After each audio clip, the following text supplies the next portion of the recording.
Então, ainda dentro da análise literária, outra preocupação é com as fontes, né? Até isso aí que vocês estavam falando sobre a questão de nome, né, tal, termo que é usado aqui, que é usado ali. Isso tem a ver com essa análise das fontes, né?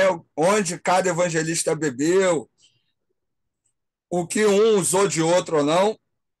E a partir disso, o que a gente pode comparar entre os textos? Uma coisa que o trabalho aqui vai dizer é o seguinte, ó, sobre a análise, né, das fontes e das expressões.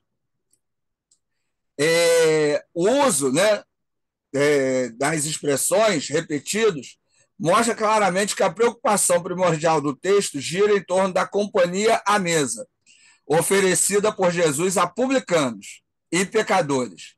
A referência explícita a pecadores é a única presente em todos os versículos. Como nem todos os pecadores eram publicanos, mas todos os publicanos eram tidos como pecadores, pode-se inferir da alusão isolada a pecadores no verso 17, que a atitude de Jesus para com os coletores de impostos no texto é exemplo daquilo que o ministério de Jesus tem a oferecer para um grupo bem mais abrangente de pessoas, a saber, os pecadores. E aí, quando a gente vai analisar as fontes, a gente vai comparar, por exemplo, o texto de Marcos e o de Mateus, né? Esse episódio em cada um deles. Aí a gente vê assim, ó, a comparação sinótica do texto de Marcos com o seu paralelo em Mateus é reveladora. Ordenam um assunto dentro da mesma sequência, apresentam no grego 39 termos absolutamente iguais, e na tradução de Jerusalém, adotada, né, pelo trabalho aqui, 10 verbos repetidos que diferem às vezes apenas em tempo e pessoa. Todos esses termos, com uma exceção, vêm escritos na mesma sequência, dentro da narrativa no grego. As perícopes anterior e posterior de Marcos se encontram na mesma ordem de Mateus. Todos esses indícios tornam muito provável a hipótese de que Mateus, ao redigir a narrativa de Mateus 9, tenha usado Marcos 2, 15 a 17 como fonte literária. Os acréscimos, omissões, modificações efetuados serão objeto de estudos posteriores. Então, botando Marcos e Mateus de lado, chega-se à conclusão de que Mateus usou o texto de Marcos, que é o mais antigo. Agora, comparando Marcos com Lucas, a gente tem o seguinte: apresenta fortes indícios de que Lucas também tenha empregado Marcos como fonte literária. Ordena um assunto dentro da mesma sequência. Fala. Marcos foi fonte para os dois. Marcos foi fonte para os dois. É Quase isso que eu que estou lendo aqui. Ó. tem não sei quantas. Deixa, eu nem vou falar, que o meu TCC foi. Posso continuar? Então, ó, da mesma sequência. Pode. Mesma sequência de perícope posterior e anterior. Coincidência de verbos e sujeitos. Mesmo destaque dos assuntos. A soma de todos esses indícios permite afirmar com relativa segurança que Lucas utilizou como fonte literária Marcos 2, 15 a 17. Acréscimos e omissões serão vistos depois. Então, quando a gente vai analisar esse texto de Marcos 2, de 15 a 17, essa narrativa, primeiro, em Marcos, ela está centralizada na ideia de pecadores. Né? Então, para os leitores, o que vai chamar a atenção é que Jesus está demonstrando que parte do seu público são os pecadores, o que não era aceito, né? Muito aceito pelos judeus, pelos religiosos naquela época. O que chama a atenção não é só o chamado de Mateus, mas é essa abertura para os pecadores e publicanos, certo?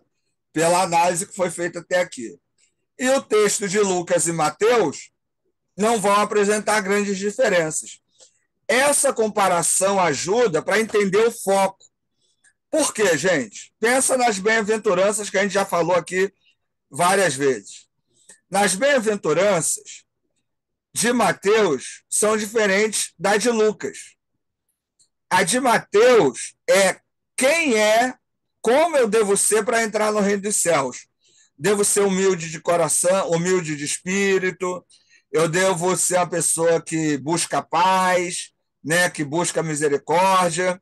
E em Lucas para quem é o reino? O reino é para o pobre, o reino é para o pacificador, o reino é para o que luta, se indigna, né, com a injustiça. Então, há uma mudança de foco quando eu vou comparar a bem-aventurança de Mateus com a de Lucas. Nesse texto aqui, o chamado de Mateus, não há uma mudança. Tanto Marcos, Lucas e Mateus vão apresentar aí as mesmas ênfases, digamos assim, né? Então, ainda que Marcos seja o mais antigo, os outros textos não acharam necessidade de mudar o foco desse primeiro evento, entendeu? Desse evento descrito aqui.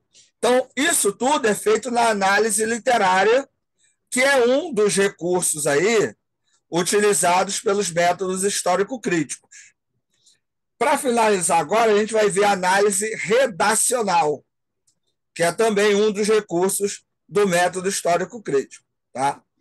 Então, vamos lá. Crítica redacional, reconhecendo que os autores dos evangelhos modelaram criativamente o material herdado de outras tradições, dirige sua atenção aos interesses dos evangelistas e à obra que eles produziram. Ou seja, por que Mateus, Marcos e Lucas, ao falar de Jesus, escolheram abordagens diferentes? Né? Qual é a intenção? Os textos escolhidos? O que tem de diferente? O que tem de semelhante? Né? Qual é o foco neles? É isso que a gente tem que pensar. Nos casos em que é possível conhecer com razoável segurança o material usado, pode-se diagnosticar a ênfase teológica por meio das mudanças que o autor efetuou no que foi tomado a outra fonte. A crítica redacional visa, portanto, constatar com que interesses e intenções os evangelistas modificaram ou não as tradições orais ou escritas. Como eu falei das bem-aventuranças. No caso das bem-aventuranças, Mateus tinha a intenção de falar para aqueles ligados ao judaísmo quem era Jesus. E Lucas? Lucas já fala para pessoas que estão à margem da sociedade, pessoas que, né, não são religiosos necessariamente. Então, eles vão modificar os seus materiais para atingir o seu público-alvo, certo? Alguém quer falar aí? Não? Tive a impressão que alguém falou alguma coisa. Vamos lá. É, Marcos e Mateus, né? Olha, não, calma aí. Vou pegar um trecho aqui, ó. Enquanto que em Marcos e Mateus a pergunta é dirigida aos discípulos, mas formulada em relação a Jesus, ele come com os pecadores e publicanos? E por que come o vosso mestre com os publicanos e pecadores? Em Lucas, a formulação é feita diretamente em relação aos discípulos. Por que comeis e bebeis com os publicanos e com os pecadores? Por quê? No tempo em que Lucas escreveu, os problemas da comensalidade nas comunidades já não eram mais discutidos entre Jesus e os seus oponentes, mas sim diretamente entre os cristãos que comiam em companhia dos gentios e os cristãos judeus que tinham reservas frente a esta prática. Então, olha só que interessante. O Evangelho de Mateus é escrito para, né, pessoas ligadas ao judaísmo. Então, era um problema comer com pecadores e publicanos. Por que o Messias está comendo com eles? Em Lucas, o problema da comunidade já é comer com quem não é judeu. Então, tinha cristão que comia tranquilo, tinha cristão que tinha problema. Então, os problemas da comunidade fizeram com que os autores modificassem os seus textos. Então, na análise da redação, esse tipo de questão é levantada. Porque o que aconteceu na realidade? Né? De que maneira o texto se deu? Qual é a maneira como o texto originalmente se apresentou? Isso aí a gente não vai saber, porque o que nós temos são interpretações de cada um desses evangelistas sobre esses eventos, né, sobre esses episódios aí.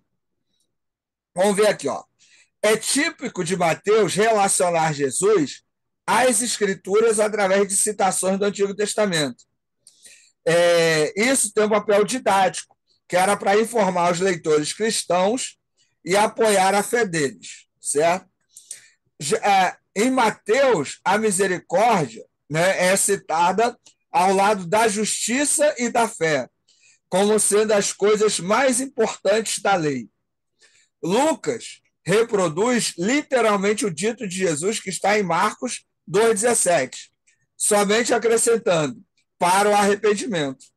O tema do arrependimento ou da conversão é muito caro a Lucas, que o associa também fortemente à pregação de Jesus, enquanto Marcos e Mateus o reservam mais a João Batista. Então, assim, só a análise desse pequeno trecho de Marcos 2, 15 a 17, já dá para você ver que em Mateus, Marcos e Lucas existem intenções diferentes. Não existem grandes modificações literárias, mas existem modificações redacionais que vão dar um objetivo, né, para cada um desses evangelhos. Então, os três evangelhos falam de Jesus da mesma maneira? Com certeza não. Nessa análise redacional, se percebe que cada evangelho tem um objetivo diferente aí. Então, ao contrário do que muita gente tenta dizer, que a Bíblia está mentindo, porque fala que Jesus fez uma coisa aqui, no outro fala que ele fez outra ali. Não é isso. Mas é essa liberdade que os autores tinham de escrever sobre Jesus a partir de seus objetivos e pontos de vista. E também das suas fontes. Então, isso vai gerar essas escritas diferentes. Sendo assim, o que a gente apreende disso tudo? O texto de Mateus, de Marcos 2, né, 15 a 17, ele vai tratar de um tema que era muito delicado na época, que era o andar com não-judeu, e Jesus demonstra que o seu ministério, não importa se era judeu ou não, ele amplia isso.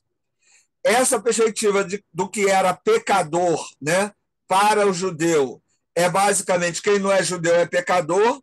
Jesus não está preocupado com isso. Então, a mensagem de Jesus é a mensagem mais ampla, vai além do judaísmo, vai além do obedecer aos rituais e leis judaicas. E por isso ele come com publicanos e pecadores. Então, esse texto apresenta muito mais coisas do que simplesmente o chamado de Mateus, né, ou do levita. Não Levi, mas o levita, tá, Jair? Ele vai muito além disso, né?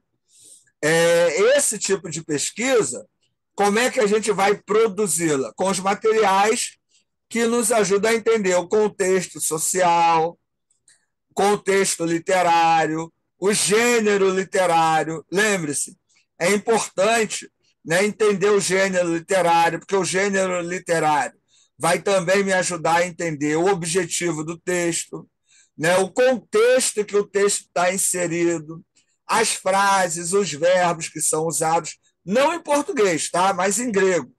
Então, isso é importante, né? Isso nos ajuda a ter um material que possa nos dar sentidos possíveis para o texto.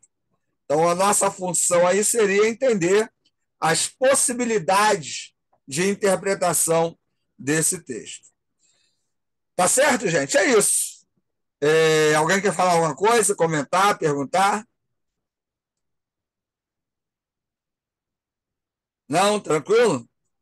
Então, por hoje é só, pessoal. Como diria o Gaguinho, por hoje é só. Até a próxima.